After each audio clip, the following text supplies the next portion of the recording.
Greetings, everyone. My name is Cedric Isaac. Most of my friends call me Ced, but I have been called Ceds recently, and that has been sticking for some reason. I am a college instructor under the College of Business and Accountancy of the Ateneo de Naga University, and I am also an MBA grad student of the same institution. I am one of the college's management committee members as the University Hotels coordinator, as well as the practicum advisor for tourism management students. As such, I am very much interested in sustainable development for both space and society and different cultures. The Ateneo de Naga University is the premier Jesuit university in the Bicol region here in the Philippines. In the slide here, you can see the address and the global positioning coordinates of the university. Furthermore, the pictures show you the facade of the university, the iconic four pillars representing the four C's of competence, conscience, Christ-centeredness, and compassionate commitment to change, alongside the refreshing and iconic meteor garden. My paper is entitled, Can I Come Out Now? The Perceived Inclusion on LGBTQIA plus in Business Organizations in Naga. The Philippines is a conservative country. We all know that. Yet it is proud of its diverse culture and openness to various lifestyles and beliefs. Despite this mindset toward cultural diversity, members of the LGBTQIA plus community still face discrimination in various forms, and that includes discrimination in the workplace. At the moment, the SOGI bill is a vital component in the momentum shaping of society's continued openness to members of the LGBTQIA plus community, and it has gained significant traction by encouraging many to speak for the community, a community of individuals that is made up of victims of abuse, power play, and discrimination. However, the opposition continues to debate its relevance and importance. You may be wondering, why should business organizations wait for SOGI to be enacted into law? Truly progressive and inclusive organizations will take the step themselves to ensure worker welfare and establishing a standard definition of what it means to leave no one behind among all levels of the organization. To accomplish that specific objective, understanding how LGBTQIA plus employees feel is essential. Clear rules or procedures catering to their interests are necessary to enable inclusivity. But more than policies alone, HRM realizing the fundamental challenges in inclusion requires raising awareness and proactively implementing these policies. And teaching the values they represent into the company culture will serve as the key to a well-oiled and productive workforce. The objectives of the study are as follows. As a primary stakeholders of inclusivity, we have to determine the perceived level of inclusion of LGBTQIA plus employees in the different business organizations of Naga City. Next, we have to identify the factors that affect that perceived level of inclusion. And finally, translate the gathered data as recommendations for improvement to the business organizations in Naga City. The framework used for the study was heavily influenced by researches done by Ahmed et al. On gender diversity and its positive effects on the workplace, and Shore et al. Study concerning gender inclusivity. The framework used highlights the obligation as HRM's focus and intervention in the workplace to initiate and inculcate inclusive policies and practices. These initiatives then create consequences within the firm depending on how the different organizational levels implement and follow them through. Regardless of the intended effects, however, workforce members and specifically LGBTQIA plus employees may perceive these consequences differently. As such, I have deemed it important to determine how they perceive inclusion within their organization and identify the means to supplement existing efforts towards a more perceivably inclusive workplace and company culture. This study is qualitative by design as it seeks to explore the factors that affect LGBTQIA plus employees' perceived inclusion in their workplaces. The location for the study is Naga City, as it is the most diverse and is estimated to be one of the most developed cities in Southern Luzon, as it is home to many businesses and is rated highly by many investors, thereby frequently attracting various business development opportunities and providing its residents and those from neighboring municipalities with myriad employment opportunities and similarly myriad opportunities for interaction within the workplace. For the respondents of the study, it is comprised of 12 LGBTQIA plus members who are currently employed in various business organizations in Naga City. The respondents are open about their gender and sexuality, even in the workplace. And they are composed of people of different ages and different positions in their own organizations and have worked for at least 1 year in their current company. The data was gathered through a focus group discussion so that the respondents may be able to narrate their experiences as members of the LGBTQIA plus community while working with their own companies and discuss their ideal workplace and the nuances involved with that. The data was then analyzed by determining the recurring themes and highlighting critical information that firms can use to develop further their policies and practices revolving around gender inclusivity. Using thematic analysis, I have identified the key factors discussed during the data collection and then corroborated the findings into valid recommendations in which business organizations can utilize to further enhance their current practices and policies. After the focus group discussion, I have identified 4 factors that affect the employees' perceived inclusion in their workplace.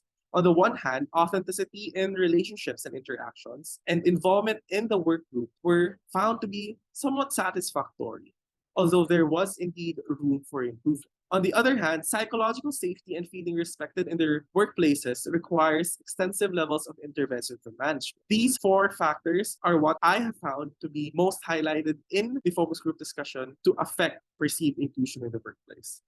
You may be wondering, what does authenticity mean here? Authenticity here means organizations are able to foster openness and the sharing of important identities. It is similar to the unique element of Shore et al.'s concept, which allows workers to share valid identities that may diverge from the organization's dominant culture or employee lifestyles without suffering negative consequences. Moving on to the results of the study, many of the respondents agreed that they feel that the relationships with their coworkers in the workplace were authentic. Some even concluded that it resulted from their firm's existing HRM practices and policies. And one example includes some larger companies where one of the respondents are employed to. In particular, a respondent mentioned that she feels the company is authentic in its desire to promote inclusivity in the workplace. She believes that the company promotes equality and inclusivity, which affects the environment and ultimately the relationship of everyone in the workplace. It includes providing gender-neutral bathrooms and the inclusion of trans women in women-centered clubs within the workforce. By providing the same rights and privileges cisgendered women have as transgendered women, the company can foster the notion that transgender women are women and that they are no different from those born as women. This authenticity also extends to subtle and mundane interactions between coworkers, including but not limited to checking up on each other and going out of the way to help each other accomplish their tasks, as mentioned by one of the respondents. Because of this consistent and mundane set of interactions, the queer respondents who experience this situation in their workplace perceive authenticity in their workplace relationships and feel no different than non-LGBTQIA plus coworkers. In line with this, the respondents highlighted the importance of providing an institutionally sanctioned platform in the organizational structure and policies for LGBTQIA plus employees. They stated that companies can help develop authenticity of relationships and interactions with coworkers in the workplace through the creation of an organization or a group that is solely for LGBTQIA plus members, so that they can have a holistic directory under that group, which will serve as a collective voice for socially related concerns. This will serve to further protect and empower their rights instead of just delegating it every Pride Month as a form of performative activism. If implemented, this platform will not only inculcate greater authenticity in the relationship and interactions of coworkers, but develop a sense of safety within the company's walls and the notion that LGBTQIA plus members are involved in the decision-making process as the constituents of HRM's policies and practices, thereby reducing the possibilities of conflict caused by vague and unimplemented inclusivity policies. During the FGD, however, there have been conflicting answers on whether or not they feel respected in their workplaces. While their coworkers are genuine in their interactions with them and are not having any sort of malicious intention, the group was divided on the level of respect they perceive from their colleague based on conscious actions and unconscious habits exhibited. One respondent answered that she feels respected because her colleagues intentionally address her with her preferred pronouns and treat her the same as her cisgendered colleagues. Another respondent who is lesbian, however, mentioned that her superior intentionally uses the wrong pronouns despite her consistent clarification that she be addressed as a she. The respondent believed her superior intentionally calls her a he because of her stereotypical masculine aesthetic and because it is used as a comic relief in their workplace. This calls to question whether or not the respondent is respected during work or with other aspects of her gender identity. Furthermore, this calls to question whether or not other queer workers experience the same, if not worse, treatment, such as but not limited to harassment, derogatory remarks, and discrimination. Other respondents also mentioned how rank and file employees also intentionally acted, though in a way they thought they were being right, but were perceived as disrespectful by the respondent. It includes situations where security guards would still call trans women as sir just because their company ID showed them as male. As trans women, the respondents believe that the company can show support by correcting these markers on their company IDs so that they may have proper pronoun identification. The FGT also discussed that while their workplaces consciously make an effort, they must remember the fact that companies are only taking baby steps towards progressive and highly inclusive corporate culture here in the Philippines. This is exhibited in their habits and words, which they deem harmless but are found at best insensitive and at worst offensive by LGBTQIA plus employees. Specific examples of that include when some colleagues would ask, probably out of curiosity, what a trans woman has in between her legs. And that trans woman respondent finds it very offensive to be asked questions like this. The respondent mentions how her gender dysphoria is triggered whenever new colleagues would be curious about the operations she has had on herself, and that peer pressure sometimes forces her to answer despite being uncomfortable about the topic. The group unanimously agreed that all instances of conscious and unconscious disrespect can be mitigated if not prevented, thereby empowering the perceived level of inclusion through consistent and proactive SOGI training and education in their respective companies. In conclusion, I identify that while LGBTQIA plus employees in Naga City feel a certain level of inclusion, at the same time are not feeling outright alienated by their peers, there's still an extensive amount of aspects wherein business organizations can facilitate a greater perceived level of inclusion for their employees so that they can generate happier and healthier workplace environments, resulting to more productive employees. Hence, I recommend the following courses of action for HRMs of business organizations in Naga City. First and foremost, SOGI education. Educating employees about LGBTQIA plus issues, including terminologies, pronouns, and the challenges they face each day is vital to creating a foundation wherein employees are empathetic to each other. This creates a workplace wherein non-queer employees become more conscious of their thoughts, words, and actions, possibly pushing them to learn more about their queer colleagues. Simultaneously, this encourages queer employees to become more patient with their colleagues who are only starting to learn about the nuances of their community. This situation opens up opportunities for dialogue, empathy, more remarkable patience between employees, and rapport building. Furthermore, I recommend developing the workplace as a safe space through inclusive policies. Anyone may identify their gender. It is also possible that the person's gender identification differs from the sex they were given at birth. Gender expression is a person's method of externally expressing their masculinity or femininity or both or neither. And that is displayed physically, including in how one dresses and wears their hair, and their mannerisms and their speaking styles and their social interaction patterns.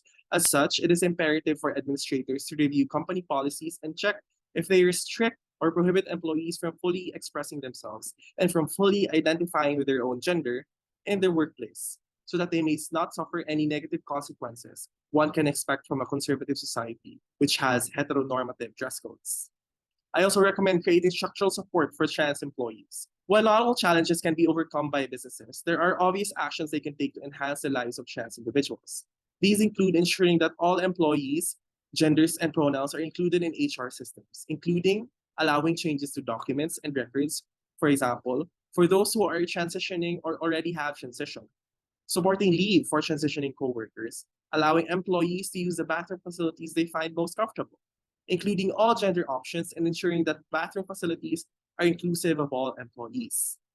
Furthermore, I recommend to business organizations to foster appreciation culture. Recognizing each person's intrinsic worth is what inclusivity means, according to Hamil, and internal feelings of deserving others' affection and belonging are considered inherent values in humanity. An optimistic self-view enhances esteem, and being encouraged to take on difficulties is all influenced by recognizing everyone's potential. HR needs to show how much they value every member of the workplace, especially minorities like LGBTQIA plus members, by proactively appropriating proper compensation, tasks, incentives, awards, and punishment to LGBTQIA plus members depending on their qualifications and achievements. Furthermore, HRM should start training their workplaces conscious empathy, as small actions like upholding the respect and dignity of one's coworkers, appreciating their preferences and perspectives, and recognizing shared differences, including everyone in professional camaraderie, may make a very big impact in the workplace. Finally, HRM should always remember to include stakeholders in decision making. Employees should contribute to improving inclusiveness and dignity in the workplace, since they are the final arbiters of these values. By treating each employee as a human individual with different needs and circumstances, HR can adapt to its policies and practices accordingly to what fits best for its workforce. This entails providing employees with a platform to voice out their needs, and this can be done through one-on-one interviews or focus group discussions to allow employees, regardless of gender, a sense of ownership over the policies they must implement and follow. Should business organizations follow the recommendations I have detailed in the study, the following outcomes are most likely to occur. First and foremost, they may experience greater individual employer productivity as a result of better employee mental health. There may also be lesser workplace conflict, resulting to higher likelihood of harmonious working environments due to mitigating conflict and mitigating misunderstandings. There may also be lesser employee turnover, especially amongst LGBTQIA plus members, resulting to lesser onboarding costs for the company. Here are the list of references used for the study.